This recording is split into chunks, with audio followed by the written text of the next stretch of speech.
The Democrats are about to control both the executive and legislative branches of government. Governor Kane, when you were inaugurated in 1982, that wasn't the case. Give us some insight into the governor-elect's challenges. What's he going to face from your perspective? Is it easier, harder to work with members of your own party versus the opposite? Well, there's problems in both cases, but if you've got, as I did, the other party, you got to learn to get along with them.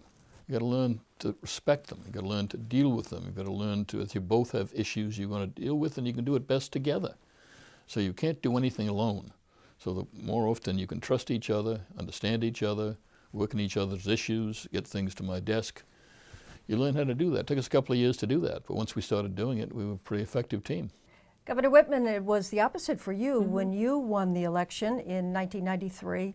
Republicans controlled the legislature. Right. There was always that little bit of tension as to who is the top dog. In fact, before I was actually sworn in, and I'd run on the platform of cutting taxes, I started to hear rumblings from the press that in talking to the legislative leadership, they were saying, you know, you make promises during campaigns, you don't really follow through. And they were starting to get squishy on me on rolling back the taxes. So that's when I did something at my inaugural address. I signed a piece of legislation. I said, if Bill Clinton could retroactively increase taxes, which he had done that year, the income tax, I said I can retroactively cut it.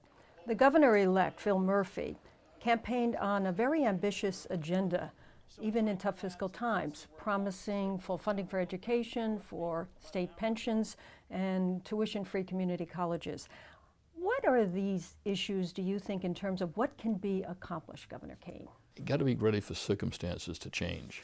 And circumstances have changed. I mean, right now we've got a bill in Congress that's going to end New Jersey exemptions for all taxes on our income tax. That's a huge tax increase for New Jersey.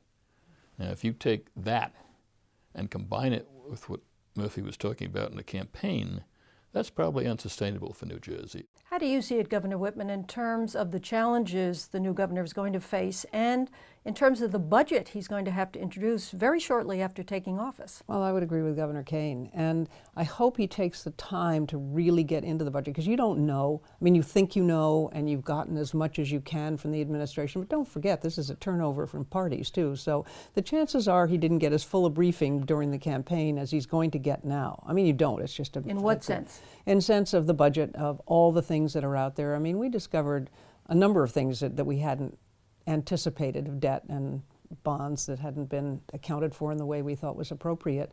Switching gears a little bit to the Republican Party, didn't fare so well in this election cycle in the state. What's the future of the party here?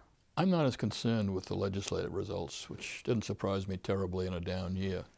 What I am concerned with is some of the results at the local level. And we lost town councils, we lost freeholder seats in areas which we never had before. So this was the reaction. Now, whether people are arguing now, is it because Christie's only running at 15%? Is it all Christie? Is it Trump and Christie? Is it a combination? Whatever it is, it's a bad sign for the Republican Party. I think we've got to start anew. We've got to start looking for young candidates. You've got to start looking about issues that New Jersey cares about. And you've got to rebuild the party from the bottom up, because it's not in good shape right now. So is it a leadership problem, do you think? Well, it's certainly going to be. We need to have a leader who can pull people together and can define what the Republican Party is going to be. And you look to the legislature for that, where we do have our leaders. Tom Kane Jr.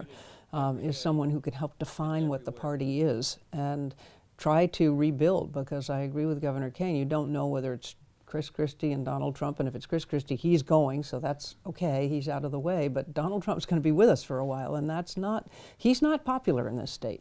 You've given us an insider's view. Governor Kane, Governor Whitman, thank you very much. Pleasure. Thank you, Kent.